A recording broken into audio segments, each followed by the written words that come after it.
Boa tarde. Eu estou aqui desde manhã, viu, gente? Mas Deus colocou no meu coração que eu ficasse retirada. Então, eu acompanhei tudo que estava acontecendo aqui, mas eu estava ali em cima, retirada, porque eu queria beber da fonte da graça e ver o que Deus queria falar, em primeiro lugar, para mim. Né? Porque todo retiro, todo encontro, todo aprofundamento, Deus tem algo para fazer em nós, né? Em cada um de nós. Eu não sei se é a primeira vez que você está chegando aqui na Canção Nova, se você vem há várias semanas, há vários meses ou há vários anos. Eu estou junto aqui com a comunidade desde que ela chegou aqui no Rio de Janeiro, graças a Deus. Tenho 24 anos de consagração, mas há 31 anos que a gente está por aqui junto. E nesses 31 anos Deus tem me formado, está me formando. E isso significa justamente que a gente precisa ouvir muitas vezes a mesma coisa, talvez, porque a nossa cabeça dura precisa ser trabalhada para a nossa conversão. Estava ouvindo essa música linda, né, que vocês estavam cantando, e Deus colocou no meu coração da gente começar realmente refletindo sobre isso, sobre esse alçar voos, né? Deus está nos convidando nesse aprofundamento a alçar novos voos. Então, eu já quero louvar, bendizer a Deus, porque Ele não está nos chamando para ser como as galinhas que ciscam assim só próximo onde ela está, mas que a gente possa se encher da graça de Deus e alçar voos como as águias, né? Dizem os entendidos dos animais que a águia é um dos animais, né, uma ave que voa mais alto, né? E Deus está nos convidando nesse aprofundamento a fazer assim, como foi falado aqui sobre aquela pregação do Padre Léo, né? Eu ouvi falando sobre isso, né, da gente olhar para o alto, viver olhando para o alto. E a águia é aquela que nos ensina a voar, né, a ultrapassar os obstáculos. Dizem os entendidos que é um dos predadores, né? O predador, maior predador da águia é se eu não me engano, não sei se é gavião, falcão, sei lá, alguma coisa assim, e que ele vai bicando o cangote dela aqui para poder fazer com que ela caia. E o que ela faz nessa hora? Ela pega um impulso e vai cada vez mais alto, mais alto, mais alto, porque quanto mais alto ela voa, ele vai perdendo a capacidade de respirar e ele cai. Ele cai de cima dela, né? Cai, geralmente não consegue resistir a tanta altura, ela tem esse fôlego, e por conta disso, ela consegue escapar daquele predador. Nós estamos vivendo nesse meio também, onde tem os predadores. E os nossos predadores é um pouco pior do que das águias, né? Porque a gente não os enxerga, eles são invisíveis aos nossos olhos. Né? O mal é assim. A gente não vê, mas é assolado por todos os lados. Não é à toa que a palavra de Deus nos fala lá que é para a gente vigiar. Orai e vigiai, porque o demônio anda ao redor de vós, né, buscando a quem devorar. Então, que o Senhor nos dê hoje a graça, né, dessa visão espiritual. eu estava acompanhando desde o início e vi que Deus está caprichando com vocês nesse sentido, trazendo pessoas aqui, né, desde o início, com a primeira pregação da Mônica, aonde já foi direto na veia, falando muito sério, muito profundo com cada um de nós. E nós não podemos deixar escapar por essa graça, porque a graça passa. E se a gente não agarrar enquanto ela está passando, a gente corre o risco de perder a hora da graça. E eu peço a Deus que nenhum de nós que aqui está perca a hora da graça. Que a gente possa abrir o coração, a mente, a começar por mim, para que a graça de Deus venha sobre nós e que nós possamos aproveitar dela. Então, o tema da minha pregação, vocês estão ouvindo desde manhã, sobre o quê, hein? Sobre o que vocês estão ouvindo desde manhã? Sobre cura, né? E agora não vai ser diferente, gente. O Senhor continua falando sobre a cura, né? A cura da tristeza e do medo. Eu sei que vocês já ouviram falar muito sobre o medo e a tristeza hoje, no dia de hoje. Mas o que é interessante para nós é que na nossa vida a gente precisa disso. Precisa muito de repetições, como eu falei, para que a nossa cabeça dura possa entrar, né, o ensinamento, o conhecimento de Deus, né?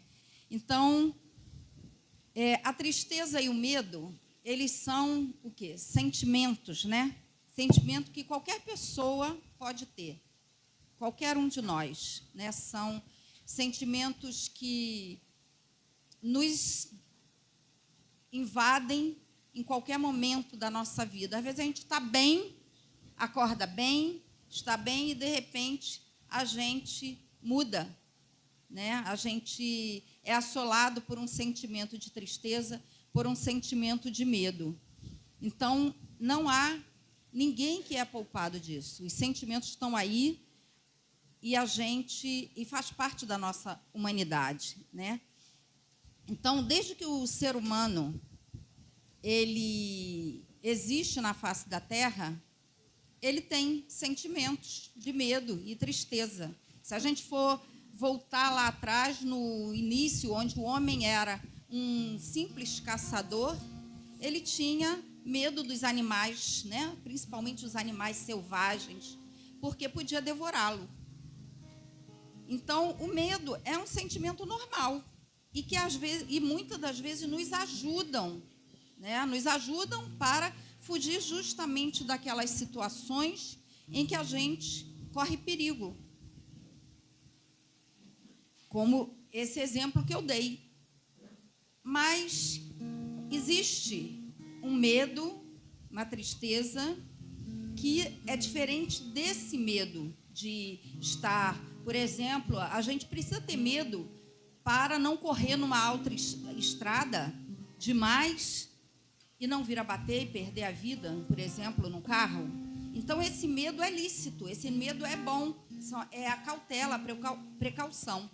Porém, os medos que a gente vivencia de forma irracional, né, como já foi dito hoje aqui, com interpretações distorcidas, é que se torna um problema.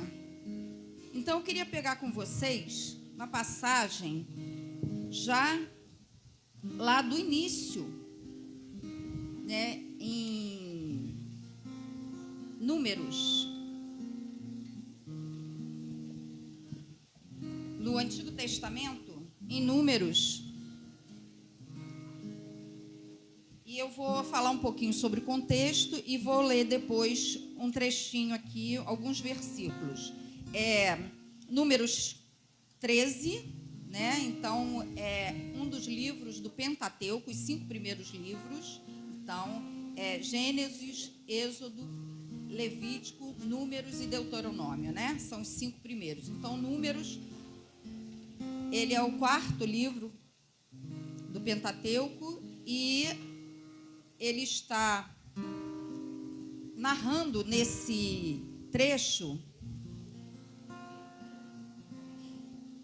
um momento em que Moisés, que vinha com o povo, que no Êxodo eles saíram do Egito e estavam chegando à terra prometida.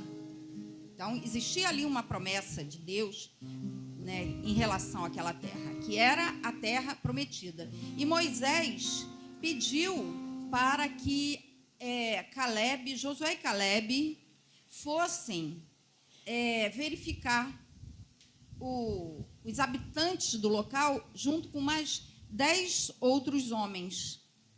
Então, eles estão retornando lá do que eles viram na terra prometida. E aí ele fala assim, então, entramos na terra, versículo, peraí que a minha vista mesmo de óculos é ruim, tá bom, gente? Dá um desconto aí. Algumas coisas eu vou ter que ler até no 26, 27. Isso, 27. Então, eles contaram o seguinte: entramos na terra a qual nos enviaste. De fato, é uma terra onde corre leite e mel, como se pode ver por estes frutos. Porém, o povo que vive nesta terra é muito forte. As cidades são fortificadas e enormes. Vamos ali, o 27. Vimos ali descendentes de Enaque. Os amalecitas vivem na região do deserto de Neguebe. Os heteus, os jebuseus, os amorreus, na parte das montanhosa, os cananeus na costa marítima e ao longo do Jordão. Aí agora 30. Então Caleb, para acalmar o povo revoltado contra Moisés, disse: vamos subir e conquistar a terra, pois somos capazes de fazê-lo. Mas os homens que haviam subido com ele disseram: não podemos enfrentar este povo, porque é mais forte do que nós. E puseram-se a fazer comentários negativos diante dos israelitas sobre a terra que haviam explorado, dizendo: a terra que fomos conhecer é uma terra que devora os seus habitantes. E toda a gente que aí vimos é de estatura extraordinária. Lá vimos até gigantes, e os descendentes de Enaque, da raça dos gigantes, comparado com eles, parecíamos gafanhotos, e era assim que eles nos viam. Então, toda a comunidade levantou a voz e começou a gritar. O povo passou a noite se lamentando. Todos os israelitas murmuravam contra Moisés e Arão, e a comunidade lhe dizia: antes tivéssemos morrido no Egito, ou ao menos neste deserto. Por que nos leva o Senhor para esta terra, a fim de cairmos ao fio da espada? E para que nossas mulheres e nossos filhos sejam reduzidos ao cativeiro. Não seria melhor voltarmos para o Egito? E diziam aos outros: vamos, escolham um chefe e voltar para o Egito. Então Moisés e Arão caíram com o rosto por terra perante toda a comunidade dos israelitas. Josué, filho de Num, e Caleb, filho de Jefoné, que estavam entre os que exploraram a terra, rasgaram a veste e disseram a toda a comunidade dos israelitas: a terra que percorremos e exploramos é uma terra excelente. Se o Senhor nos quer bem, Ele nos introduzirá nela e nos dará esta terra onde corre leite e mel. De modo algum deveis revoltar-vos contra o Senhor, nem temer a população dessa terra, pois havemos de devorá-los como pão. A sua sombra protetora os abandonou, enquanto conosco está o Senhor. Não tenhas medo deles. Mas toda a comunidade ameaçou apedrejá-lo, mas então a glória do Senhor apareceu e a todos os israelitas na tenda do encontro.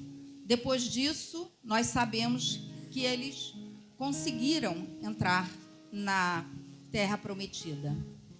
Mas eu trouxe essa passagem porque aqui nós vemos duas versões para uma mesma visão. Os 10 foram até lá olhar a terra prometida e Caleb e Josué também foram. Entretanto, o que nós vimos? Aquelas 10 pessoas que foram lá acharam que aquelas pessoas eram gigantescas e queriam devorar. Ficaram com medo.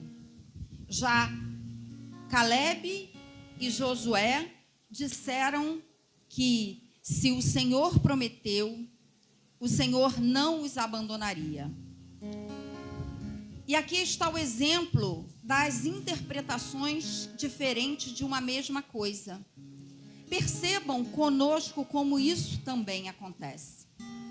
Nós podemos, ver muitas vezes, e temos muitas vezes a oportunidade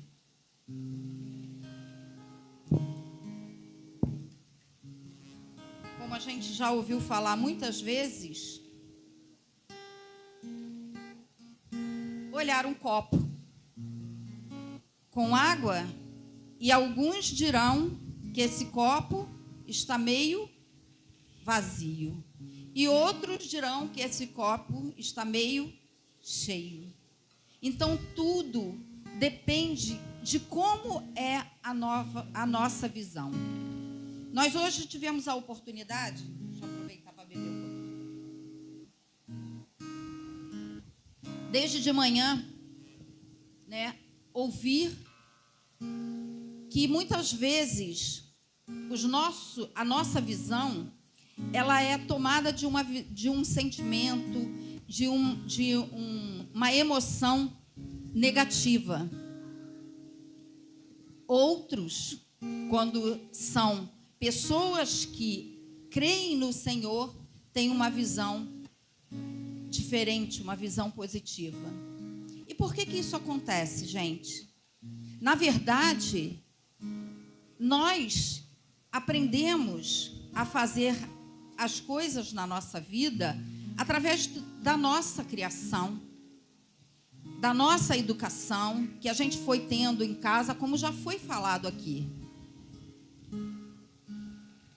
E muitas vezes faltou algo na nossa educação. Outras vezes, coisas foram distorcidas. Outras vezes, sentimentos bons foram destruídos na nossa convivência com os nossos pais, com nossos professores, com os vários ambientes onde a gente conviveu. Então, isso significa o quê? Que as emoções, a educação que a gente recebe, elas vão sendo construídas ao longo da nossa vida. E muitas vezes essas emoções vão sendo construídas de uma forma equivocada, A gente escutou tudo isso hoje, sem dúvida nenhuma, pelos nossos pais, pelos nossos cuidadores. Porém, a intenção não é, como já foi falado aqui, colocar culpa em ninguém. Mas muitas vezes nós necessitamos olhar para esse passado, fazer um encontro com esse momento do nosso passado para enxergar isso numa atitude de autoconhecimento, como foi falado. né? Porém, esse autoconhecimento é necessário também, não para que a gente fique lá, mas para que a gente possa vir para cá com uma atitude nova. Não é porque o nosso pai, a nossa mãe, o nosso cuidador, a nossa professora, aqueles que conviveram com a gente desde criança, nos ensinaram coisas que eles tinham até boas intenções, mas nos trouxeram outras consequências ruins, que quer dizer que está tudo perdido. Não, não é isso. Na verdade, nós temos, sem dúvida nenhuma, a criança interior que está dentro de nós, como já oramos hoje várias vezes pedindo a cura. Mas agora nós somos adultos, nós estamos no hoje. E hoje a responsabilidade de fazer de forma diferente é nossa. É da minha parte, é da sua parte. Não podemos ficar colocando, se a minha mãe tivesse me ensinado de forma diferente, se meu pai não tivesse feito isso, se meu pai não bebesse, se minha mãe não me espancasse. Não adianta nada disso. Porque a gente tem condições de fazer a diferença. E é importante que a gente ore nesse sentido, e estamos orando o tempo todo pedindo isso a Deus. Mas eu queria que vocês olhassem agora para essa cruz. Jesus, também como nós, quando ele foi revelado o que ele viveria para resgatar a nossa vida, para trazer a salvação para nós, foi tão duro para ele, que imaginem, ele entrou em profunda angústia, que suou sangue. E aquele suor de sangue que saía por todos os poros, foi porque a angústia dele era tão grande, era tamanha, que foi arrebentando todos os capilares. Então imagine a angústia que o Senhor sofreu, porque ele é Deus, mas também essencialmente homem, e tudo que nós sentimos, ele sentiu. Tudo que nós passamos, ele também passou.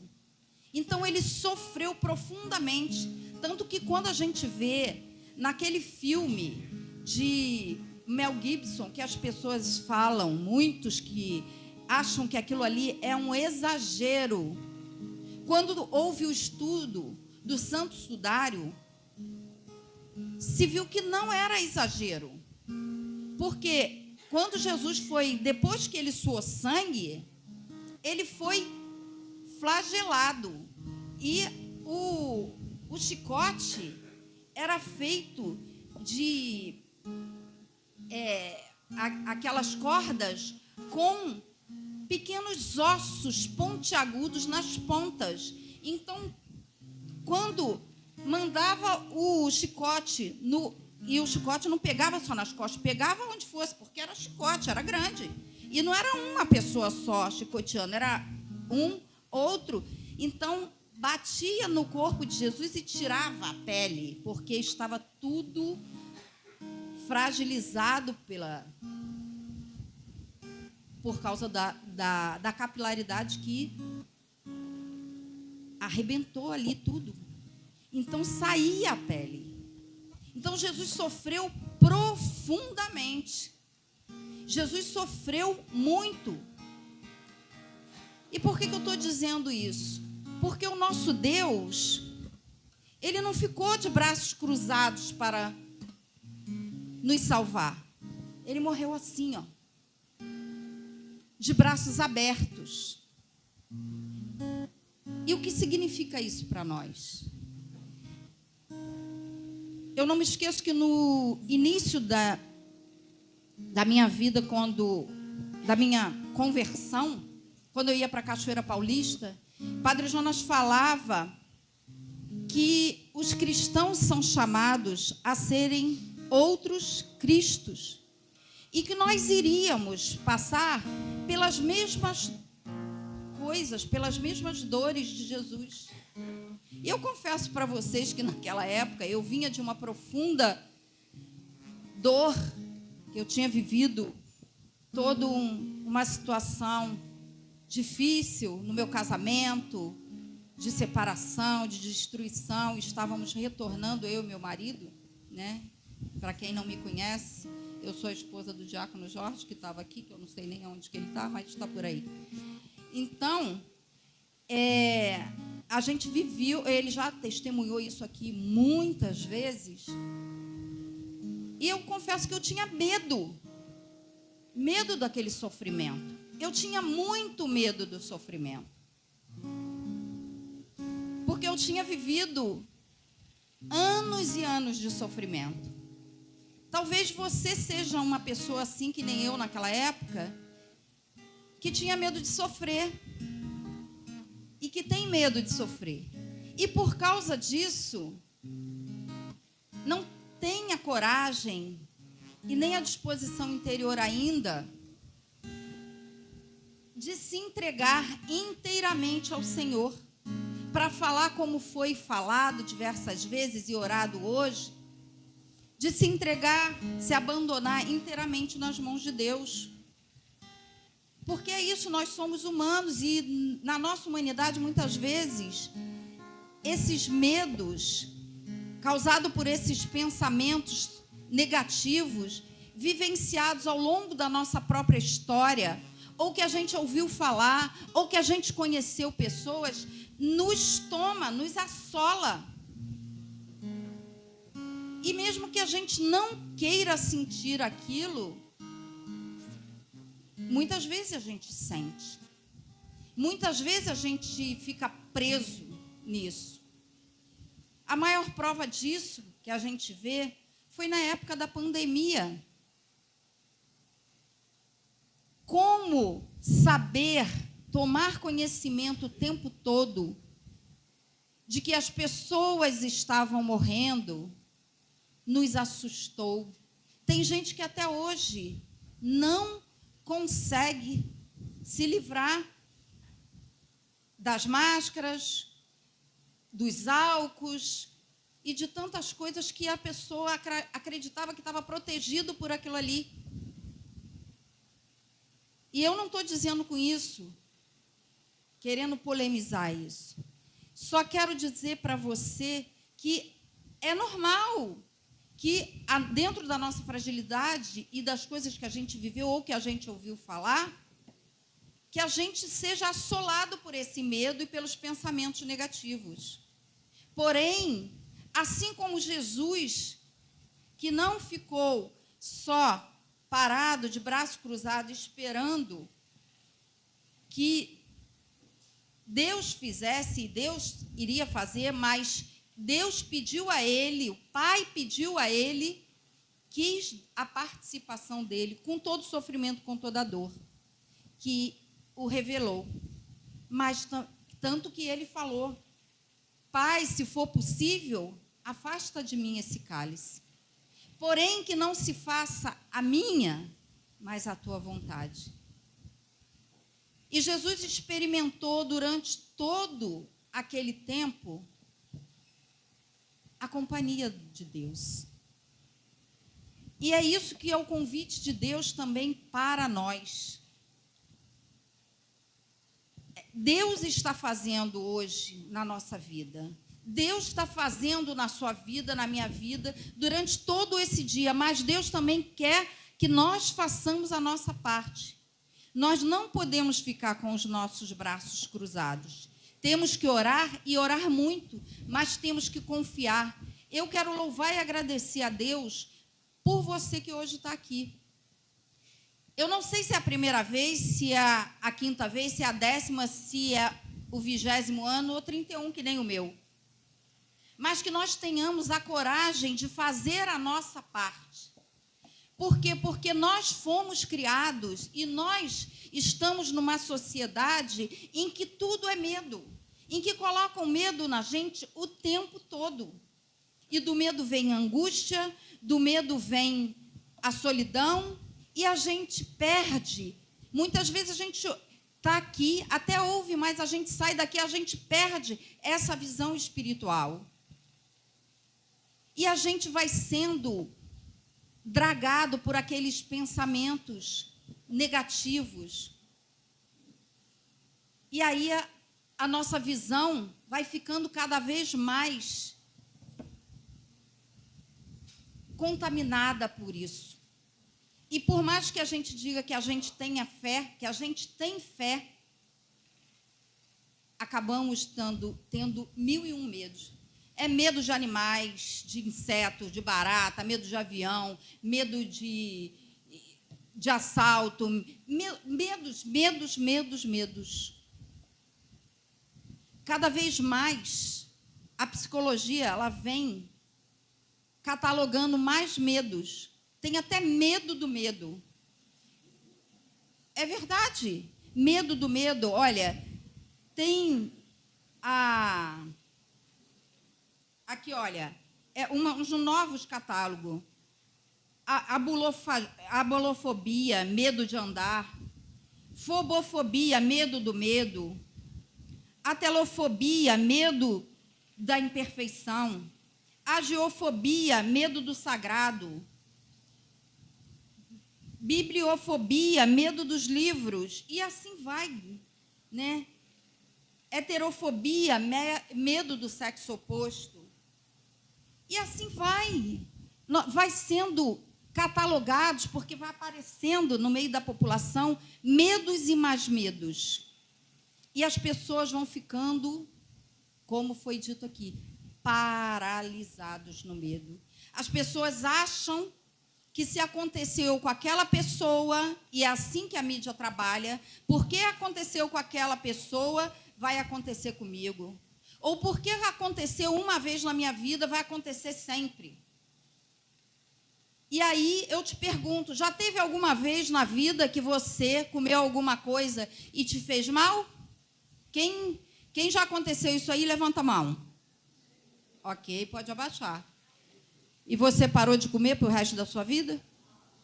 Não, né? E por que a gente faz isso quando é um acontecimento igual eu sou psicóloga, né? Então, atendendo uma paciente minha, ela já estava até voltando, que eu já tinha atendido por uma questão específica, e depois de um tempo ela falou: Zezé, eu preciso voltar para a terapia. Aí eu pedi para ela ir no meu consultório, e daqui a pouco ela estava ligando para mim, eu lá em cima, trabalhando, no quinto andar, no shopping onde eu tinha o consultório, e ela falou: Zezé, eu não sei o que eu vou fazer para chegar até você. Eu falei: ué, pega o elevador e sobe. Aí expliquei tudo para ela. Ela falou: o problema é justamente isso, que eu perguntei aqui pro segurança, e ele disse que não tem escada aqui, só lá por fora do shopping, não sei o que lá, e tem que subir de elevador, e eu não entro no elevador. Eu já fiquei preso uma vez e eu não entro mais no elevador. Eu falei: tá, pois então eu vou ligar aí, ver se eu consigo com o bombeiro, que tem um bombeiro, né, no shopping, que ajuda as pessoas, para subir com você. Na companhia do bombeiro, você sobe. Aí ela falou assim: peraí, que ela viu que algumas pessoas entraram no elevador, então ela foi junto, teve a coragem de ir junto, chegou lá em cima, tremendo. Eu falei: meu Deus, mas eu já te atendi, você não era assim. Aí ela: pois é, mas desde que eu fiquei presa no elevador uma vez, nunca mais eu entrei de elevador, estou andando, estou... Sabe, ela palpitando, sudorese, com todos os sintomas, né, que a pessoa começa a somatizar. E parou. Estava parando de andar de elevador. Hoje, graças a Deus, depois do nosso acompanhamento, nosso tratamento, graças a Deus ela está andando de elevador, né? E isso, vários outros que chegavam lá para me pedir para para a gente trabalhar por causa de medo de avião, como se todos os aviões caíssem. E o pior é que, às vezes, no meio de um tratamento, quando eu estava tratando uma paciente que, justamente, ela tinha fobia de avião, caiu aquele avião da Chapecó e depois caiu um outro, e eu falei, meu Jesus amado, o que eu faço? Eu, pelo amor de Deus, não veja, você já sabe que o avião caiu, mas não veja os noticiários. Porque tudo que entra pelos nossos ouvidos chega à nossa mente e ao nosso coração, principalmente as coisas negativas, e a gente acha que vai acontecer com a gente. Né? Foi o que aconteceu na pandemia. Né? Foi explorado de uma forma agressiva e violenta, que as pessoas estavam morrendo, e ninguém falava das pessoas que se recuperavam, que era infinitamente maior. E nós pensávamos que todo mundo iria morrer. Todo mundo. Quem não teve medo de morrer na pandemia aí? Levanta a mão. Todo mundo teve, não é? É verdade, todo mundo teve, porque a gente não sabia o que ia acontecer. Era um desconhecido. Então, a gente tem que tomar muito cuidado com as coisas que a gente ouve, com as coisas que a gente vê, e trazer para o nosso coração. E a gente também tem que aprender a se livrar dessas coisas. Então, né, quando uma coisa é irracional, né, quando justamente que a gente fica no e se, né? No e se. E se acontecer comigo? E se cair o elevador? E se o avião cair? E se? O e se significa que não é real. E nós temos que aprender a raciocinar de forma realista, de acordo com o acontecimento.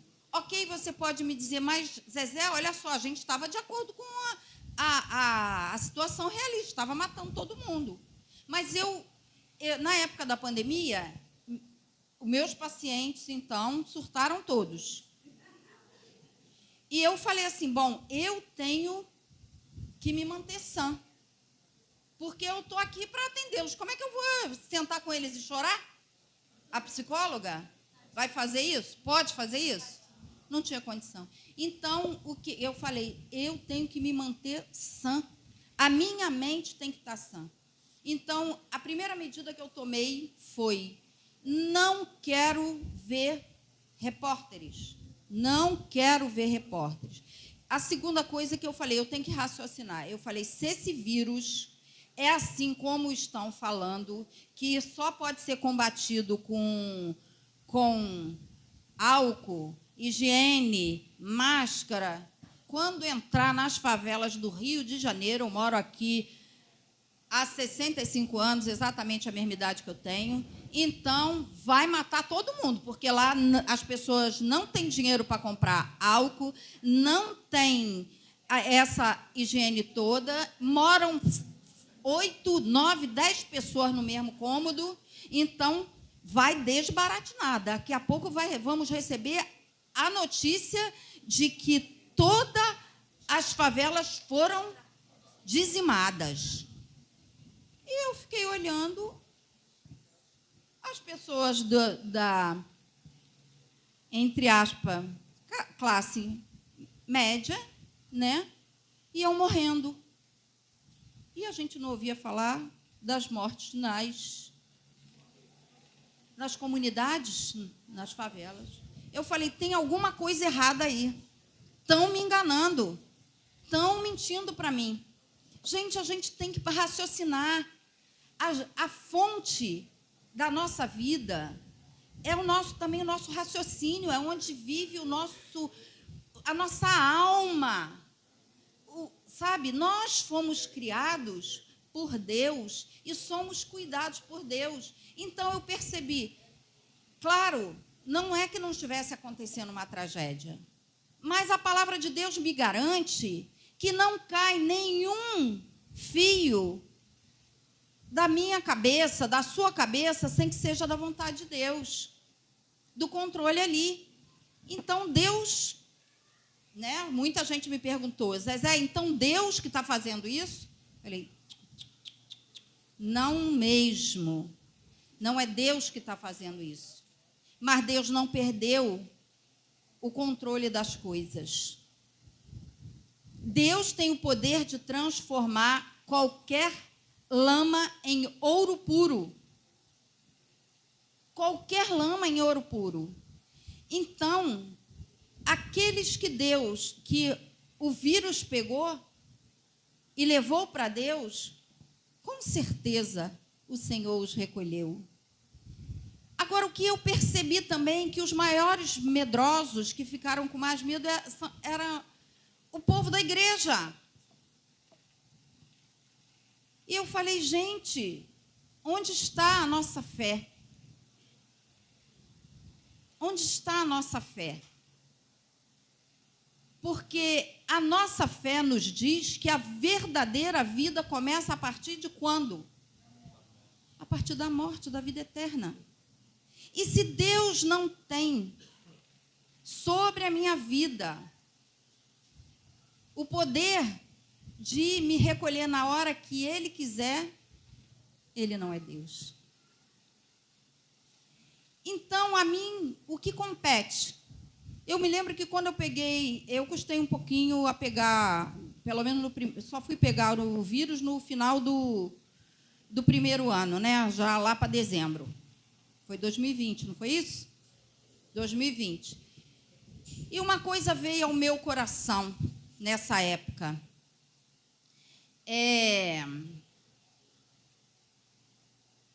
Senhor, se for da tua vontade me levar, eu só te peço que perdoe os meus pecados. Mas se não for da tua vontade, me dê coragem para seguir adiante, sem medo. Gente, e hoje, o que eu vejo que Deus também está pedindo de nós é justamente isso. Nós precisamos de fazer a nossa parte, nós precisamos de coragem. Nós precisamos submeter o mal aos pés de Jesus. Nós precisamos trabalhar com a nossa mente, com a nossa oração, com o nosso intelecto, todo a nosso favor. E Deus nos constituiu com capacidade para isso. Desde o início do dia de hoje, nós estamos falando do poder de Deus. Desse Deus que cuida, desse Deus que nos ama, que cuida de cada um de nós. E nós não podemos duvidar disso. Nós não podemos duvidar que pensando que Ele nos abandonou. As pessoas podem nos abandonar, mas Deus não nos abandona. Então, a nossa fé não pode estar baseada no que o outro fala, e nem na presença do humano. Tem uma passagem na palavra de Deus que fala justamente isso, que tem gente que coloca a sua confiança no carro, nos cavalos, nas pessoas, mas ele diz que o salmista fala, a minha confiança está no Senhor que fez o céu e que fez a terra. Não é isso? E se a gente fosse ver quantas passagens nós temos na palavra de Deus, justamente pedindo que nós nos submetamos a Ele, a sua palavra, aquilo que Ele nos fala, nós veríamos uma infinidade de passagens onde o Senhor fala para nós: não temais, não se atemorize o vosso coração. Dizem os entendidos, né, já foi falado até aqui, que pelo menos 366 vezes tem expressões desse tipo na palavra de Deus, na Bíblia. E aí é uma questão de eu confiar, acreditar ou não acreditar. Muitas vezes, a nossa mente vai ficando impregnada desses maus pensamentos, porque nós nos esquecemos da palavra de Deus. Nós não nos deixamos impregnar pela palavra. Nos deixamos impregnar pelo negativo, mas não pelo o que é o otimismo. Não pelo positivo, não pela palavra de Deus, não pela esperança. A própria psicologia diz que as distorções da nossa mente ocorrem por conta dessa fragilidade, né, psicológica que a gente fica sustentando. Quantas vezes nós vamos dormir e a palavra negativa fica rodando na nossa mente? Às vezes a pessoa é uma pessoa muito calma, mas interiormente ela é uma pessoa hiperagitada, de forma que ela nem dorme, não é? E por que isso? Porque eu fico com aquilo que me dizem, eu fico com aquilo que aconteceu num determinado período da minha vida, mas eu não fico com o essencial, com o mais importante, com a certeza de que sou filho, filha amada de Deus, de que Deus cuida de mim, Deus cuida de você, e nós temos que fazer também a nossa parte. Nós temos que ir trabalhando essas coisas, nós temos que ir também atrás, nós temos que cultivar os bons pensamentos, nós temos que cultivar os bons sentimentos. Diz a psicologia que a sede das emoções, né, o ser humano, ele é como se fosse assim, olha, aqui está o essencial, o nosso raciocínio, a sede mais íntima do nosso ser, que é o nosso eu, que é a alma. Aqui, as nossas vontades e aqui as nossas emoções. Então, significa dizer que primeiro eu teria que submeter a Deus, né, todas as coisas, racionalmente. Depois eu submeter a minha vontade a esse raciocínio, para depois as emoções. E o que acontece com a sociedade hoje? Nós viramos de cabeça para baixo. Nós ficamos sendo monitorados o tempo todo pelas emoções, pelos sentimentos, pela sensibilidade, e deixamos a nossa vontade ser impregnada disso e esquecemos do essencial, que é a sede do nosso ser humano. Então, nós temos que reverter esse quadro. Precisamos voltar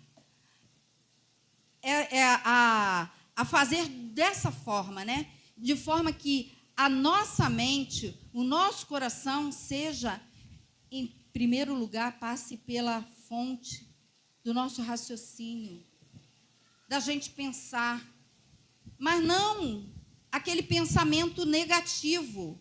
Você é mais do que seus pensamentos, você é mais do que os seus sentimentos. Só que a vida não é só pensamento, a vida não é sentimento, o Espírito Santo é movimento, é dínamo. Então, ele precisa da sua adesão, da minha adesão. É preciso que a gente saia de nós mesmos para ir ao encontro de Deus, como vocês estão fazendo isso, mas não é uma vez, nem duas vezes. Nós precisamos fazer isso muitas vezes. Nós precisamos fazer isso muitas vezes a vida inteira. Porque, como foi falado aqui, o nosso caminho de restauração, de cura, ele começa, mas não tem data de término. Ele não tem data para acabar. Então, é preciso que nós nos submetamos a Deus. Eu estava vendo um videozinho, e um rapaz, ele falava assim, que ele tinha... ele começou a observar a filha dele. E a filha dele bem pequenininha, via nele como pai, né, como se ele fosse maior do que tudo, gigantesco. Então, ele começou a observar a filha. E a filha parou diante de uma porta enorme, e ela não alcançava, com 3 aninhos, não alcançava a maçaneta. E ele ficou olhando. Ele falou, ela não se desesperou.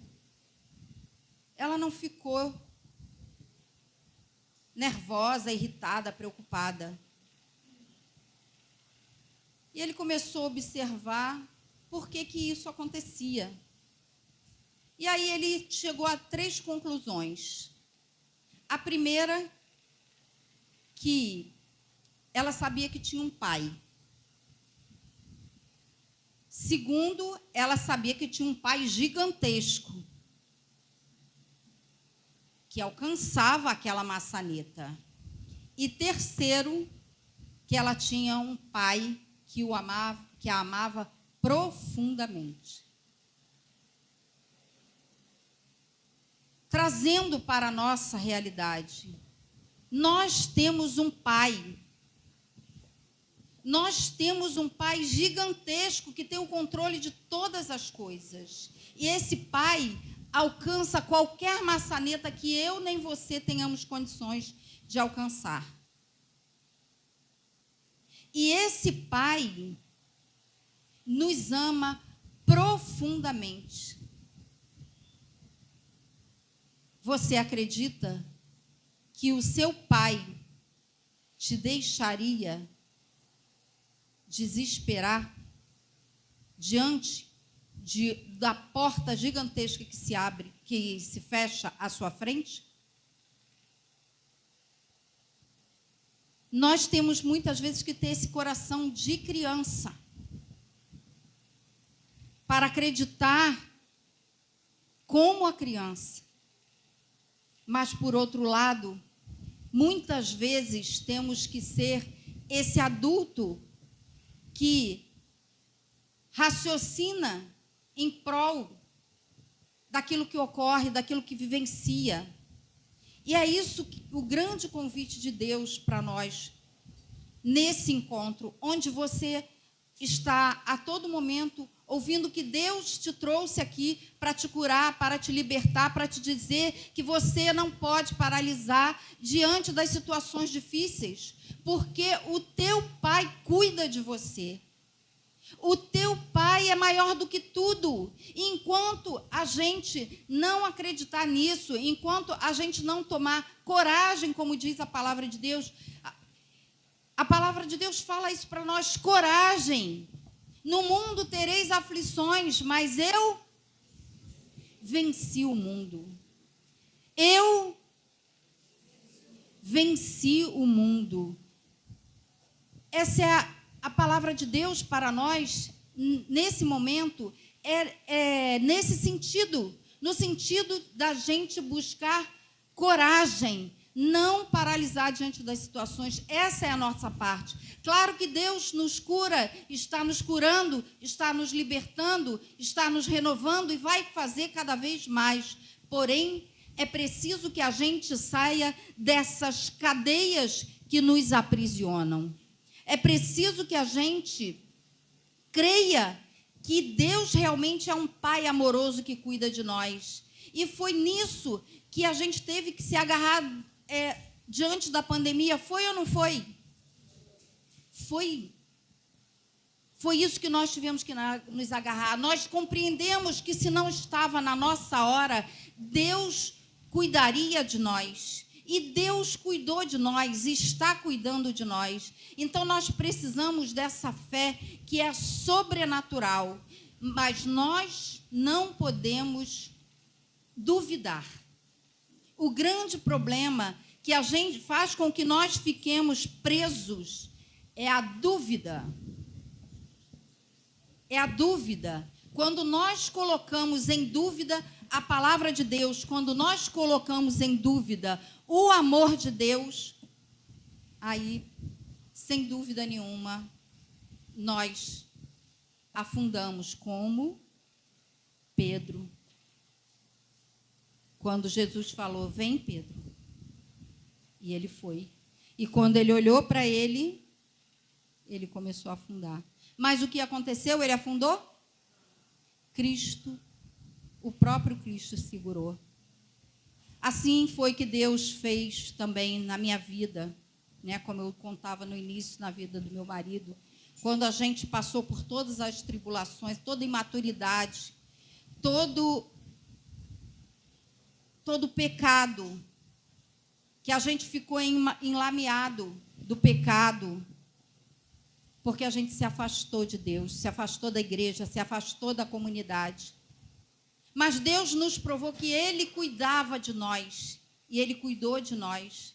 E foi assim que o Senhor foi, pela palavra dEle, restaurando o nosso matrimônio, curando o nosso coração, mas exigiu de nós a nossa parte. Nessa época, a Canção Nova nem estava aqui no Rio ainda, a gente saía do Rio de Janeiro e fazia a nossa parte. A gente ia para Cachoeira Paulista para buscar a nossa cura, a nossa libertação, a nossa renovação espiritual. Então, hoje, qual é o convite de Deus para você?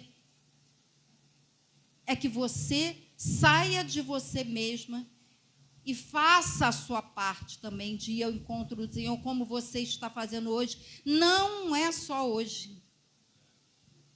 Nós precisamos estar fazendo isso continuamente, porque a cura, ela precisa ser completa. Nós somos seres integrais. Corpo, alma, espírito. Então, se nós não fizermos a nossa parte de estar correndo atrás, buscando o Senhor, a gente corre o risco de sair daqui e esquecer tudo aquilo que foi pregado, que foi orado. Esquecer tudo, as promessas de Deus, né? A palavra de Deus nos fala isso. Eu me lembro que tem um versículo durante muito tempo da minha vida, em Deuteronômio 31:6, eu ficava repetindo para mim dia após dia. Cada vez que vinha o medo, a angústia, cada vez que vinha qualquer sentimento negativo, de tristeza, o Senhor falava ao meu coração, como está em Deuteronômio 31, versículo 6. Sede fortes, corajosos, não vos intimideis, nem tenhais medo deles. De quem são eles? Os inimigos carnais e espirituais. Pois o Senhor, teu Deus, é Ele mesmo o teu guia. Ele não te deixará e nem te abandonará. Vamos repetir? Eu vou falar e vocês repetem. Sede fortes e corajosos. Sede fortes e corajosos. Não vos intimideis. Não vos intimideis. Nem tenhais medo deles. Nem tenhais medo deles. Pois o Senhor teu Deus, é Ele mesmo, o teu guia, e não te deixará, e nem te abandonará. Os homens, os seres humanos podem te abandonar, mas Deus jamais te abandonará. Seja diante da dor, dos sofrimentos que você já teve, da morte, de qualquer outra situação, o Senhor não te deixará e nem te abandonará. Fecha os seus olhos um minutinho. E vá se visualizando agora como aquela criancinha que eu falei, de 3 anos, diante daquele pai gigantesco, onde a porta está fechada à sua frente e você não alcança a maçaneta. Mas é o seu pai que vem para abrir essa porta E Ele te pega no colo e adentra por essa porta. O Senhor não te deixará, nem te abandonará. O seu Pai não te deixará e nem te abandonará.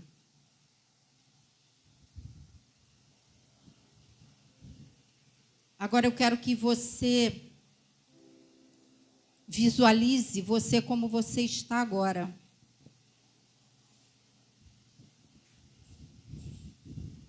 E abrace o seu Pai.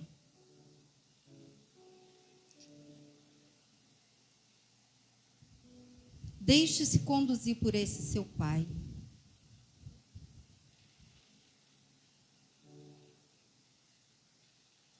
É Ele que te abraça para te curar, para te libertar, para te conduzir. Creia nas promessas que Deus já te fez. E fixe seu olhar justamente nesse amor, nesse abraço, nesse cuidado.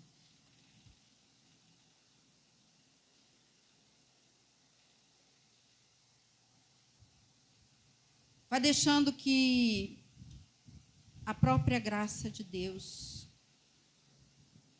o amor de Deus se fortaleça no teu coração e que você se deixa conduzir pelo Pai, pelo Espírito de Deus que te conduz, que cura o seu sentir, que cura o seu agir, que cura a sua mente de toda desconfiança, de todo medo.